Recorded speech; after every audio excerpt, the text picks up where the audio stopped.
I now give the floor to His Excellency Mr. Volodymyr Zelensky, the President of Ukraine. You have the floor, sir. Дуже дякую. Шановна пані, Dear Madam Chairman, dear Mr. Secretary General, distinguished members of the Security Council and other members of this meeting, thank you very much for this opportunity. I'm sure that all the representatives of the United Nations member states will hear me today. Yesterday, I returned from our city of Bucha, recently liberated from Russian troops, not far from Kiev. So there is not a single crime that they would not commit there. The Russian military searched for and purposefully killed anyone who served our country. They shot and killed women outside their houses when they just tried to call someone who is alive. They killed entire families, adults and children, and they tried to burn the bodies. I am addressing you on behalf of the people who honor the memory of the deceased every single day, in the memory of the civilians who died, who were shot and killed in the back of their head after being tortured. Some of them were shot on the streets, others were thrown into the wells, so they died there in suffering. They were killed in their apartments, houses, blowing up grenades. The civilians were crushed by tanks while sitting in their cars in the middle of the road, just for their pleasure. They cut off limbs, cut their throats, slashed their throats. Women were raped and killed in front of their children. Their tongues were pulled out only because the aggressor did not hear what they wanted to hear from them. So this is no different from other terrorists such as Daesh, who occupied some territories.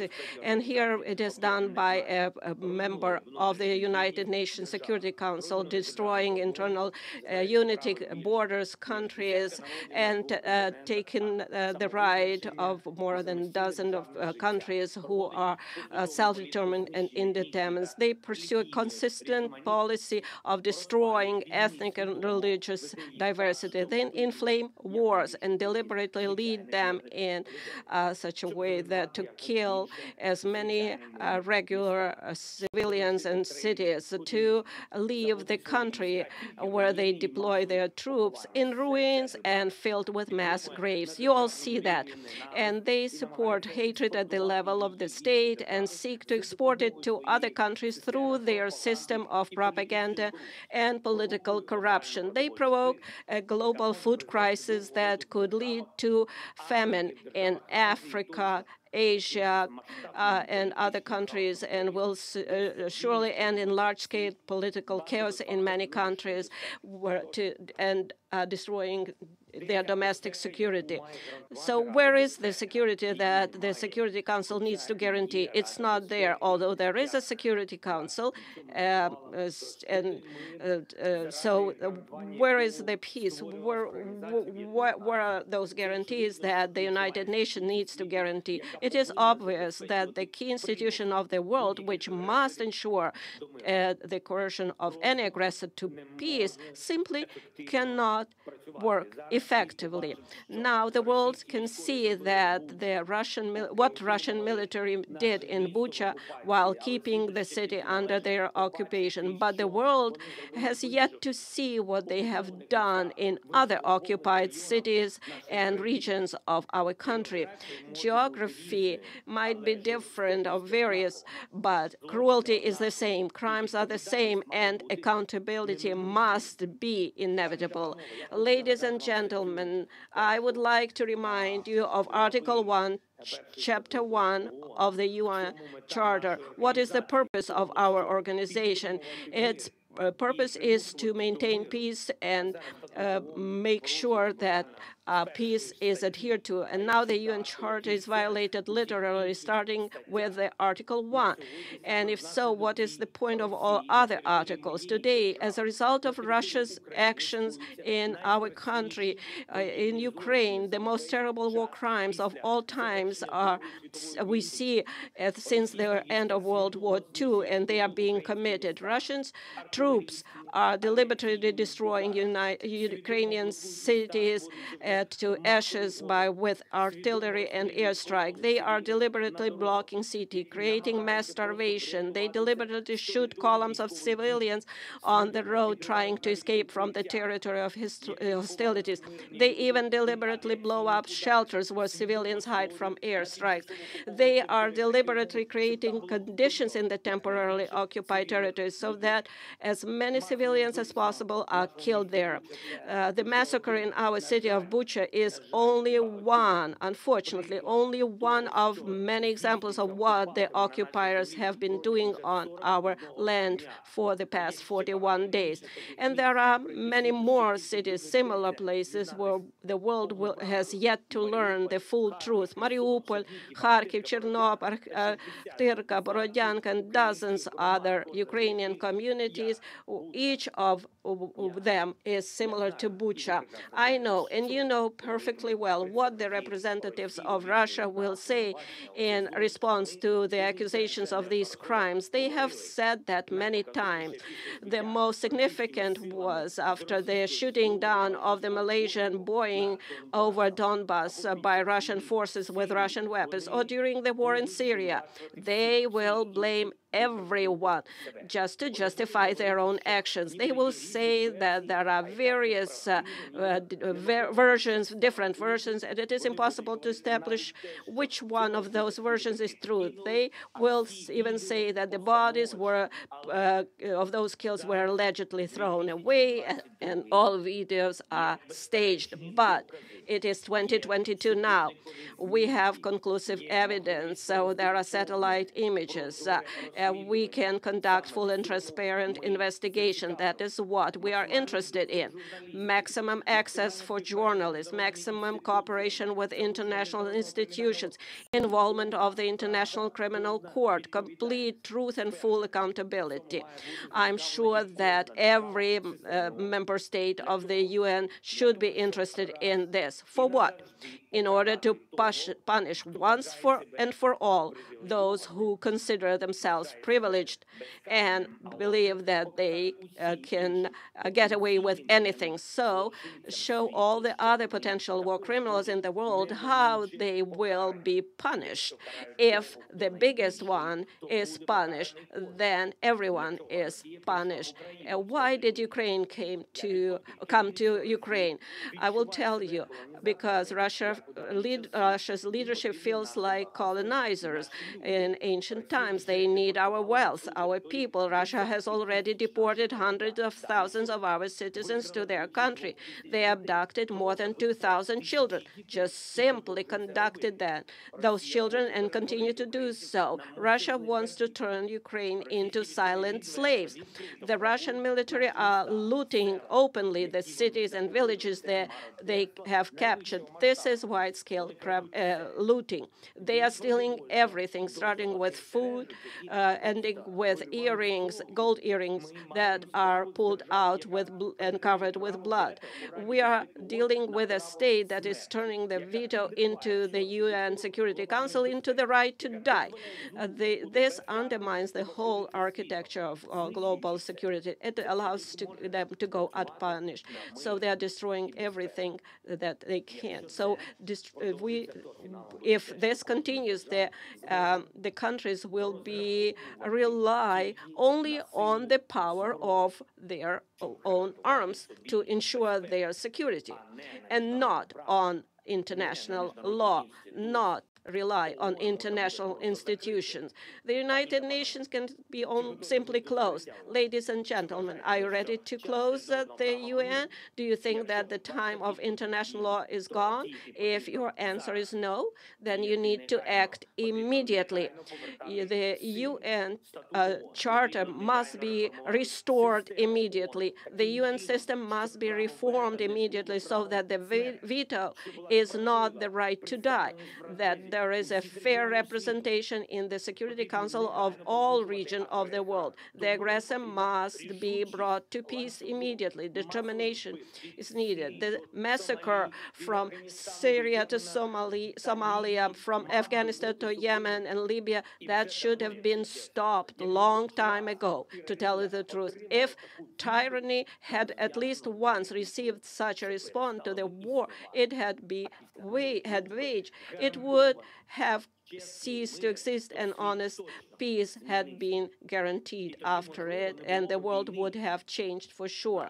And then perhaps there would not be war in my country against our people, against Ukrainian people, against our citizens. But the world watched and did not want to see either the occupation of Crimea or the war against Georgia or taking the entire Transnistria from Moldova, and how Russia was preparing the basis for other conflicts and wars near their borders.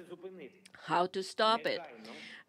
Right away, the Russian military and those who gave them orders must be brought to justice immediately for war crimes in Ukraine. Anyone who has given criminal orders and carried out them by killing our people will be brought before the tribunal, which should be similar to the Nuremberg tribunals. I would like to remind Russian diplomats that a man like von Ribbentrop has not escaped punishment for crimes in World War II.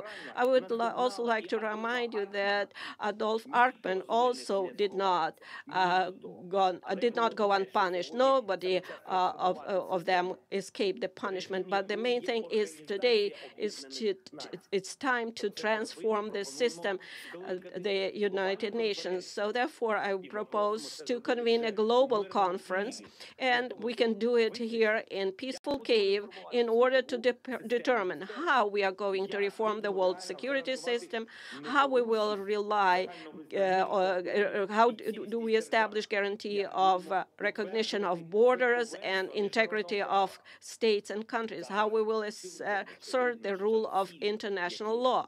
It is now clear that the goals set in San Francisco in 1945 for the creation of a global security international organization have not been achieved, and it is impossible to achieve them without reforms. Therefore, we must do everything in our power to pass on to the next generation an effective UN with the ability to respond preventively to security challenges and thus guarantee peace, prevent aggression, and force aggressors to peace, have the determination and ability to punish if the principles of peace are violated.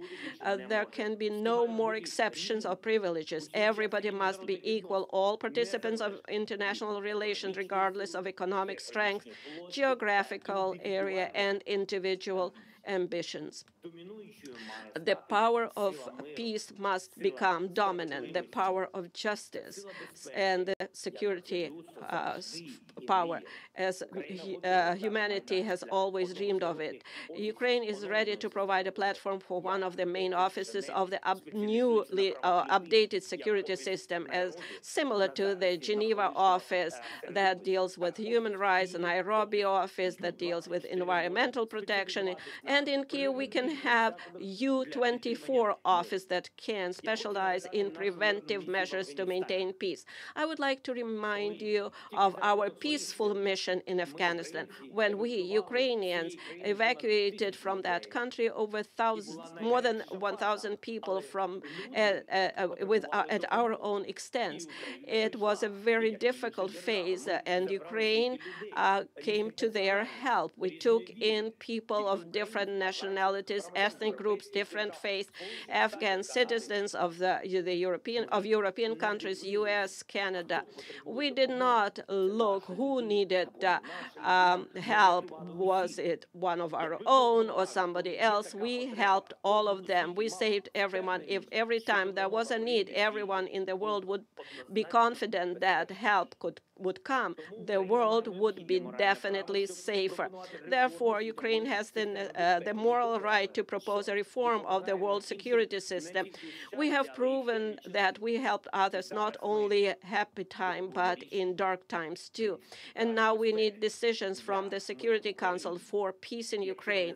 If you do not know how to make this decision, you can do two things.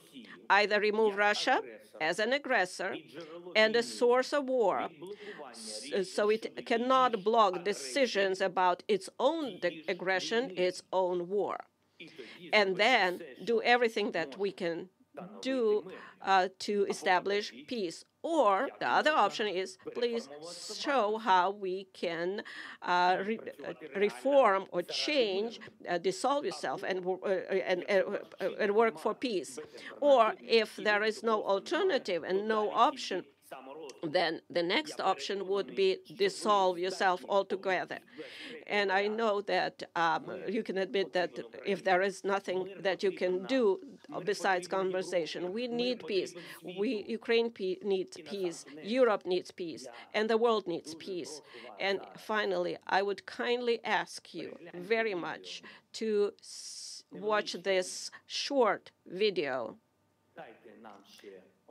Please give us 1 more minute of your time, the video that we want to show that one country can violate rights, and that's the result of being unpunished. If possible, please watch this video, because it is impossible to get everyone to come to our country and see it with your own eyes. Therefore, I would ask you to watch this video. Thank you very much.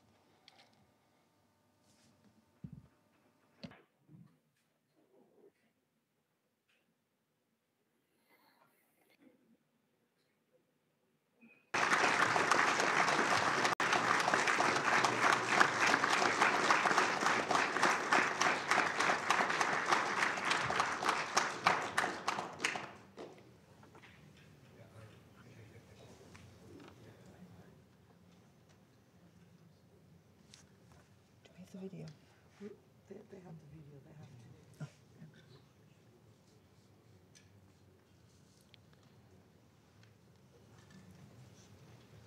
I'm not sure. Video, is it just coming?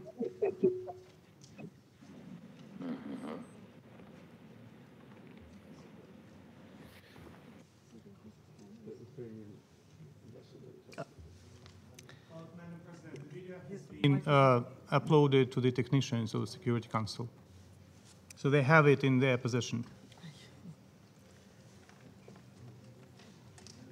We will sort that one out technically. We don't have the video.